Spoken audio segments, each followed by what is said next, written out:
All right, last day of the week. It's Saturday and Genesis 17. Now, there's a lot going on this chapter. I probably should have done this in 2 devotions, but hey, it's Saturday. If I go a little long, please forgive me. Uh, at age 99, so 13 years after the Ishmael incident of Genesis 16, Abram is still waiting for a child. God appears to him, and again, this covenant comes. He makes a covenant. God says, I'm going to provide descendants. There'll be many nations. Some of your kids are going to be kings. And I'm offering this covenant to you, Abram, and to your descendants. And Abram, there's a response. Again, that's that. If you remember the video from earlier, a covenant, there's a promise and there's a commitment. And Abram's commitment, what Abram is to do in response, is to serve God faithfully. And that includes his descendants are to serve faithfully, as we will see as we go on in the chapter. Abram receives a new name from God here. I've already been using it at times. I haven't tried to edit it out. Abram is now called Abraham. And Abram meant exalted father, probably speaking of his family legacy or his lineage, that he was from royalty or from a wealthy family back in Ur. Abraham means father of many. So here's God saying, it's happening, Abram. You're now Abraham. It's happening.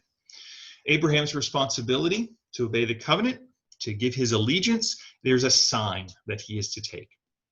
It's circumcision, cutting off the foreskin of every male child's penis.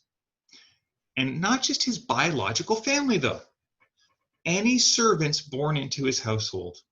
8th day of life, this is to happen. Now, remember Genesis 15 and that cutting of a covenant ceremony, the animals that were cut in half? And the idea was, if you don't keep your word, it may be to you, or it's going to be to you like it is to these animals. Well, here God's saying, here's the sign for you. I'm going to cut this little bit off. And see, the premise of this is, and of circumcision, the seriousness of it in this time and the old covenant era was, if you don't keep on with this, you're going to be cut out of the richness of the covenant. Paul will talk in the New Testament, Romans 2, for example, about people now needing, under the new covenant, a circumcision of the heart. That's the true circumcision, a true inner commitment and change. And change is the key here. As we're going to see in the Old Testament, outward signs mean nothing. This circumcision, just because someone was circumcised, does not mean that they are automatically part of the covenant. It has to be accompanied by inward change and a devotion to God. Again, allegiance, faith, surrender, participating in God's ways. Sarai also receives a new name, Sarah. Now, interesting, both names mean princess, but one is in the dialect of Ur. Sarah is in the dialect of Canaan. So it shows there's been that switching of location and rooting. God affirms the promise again.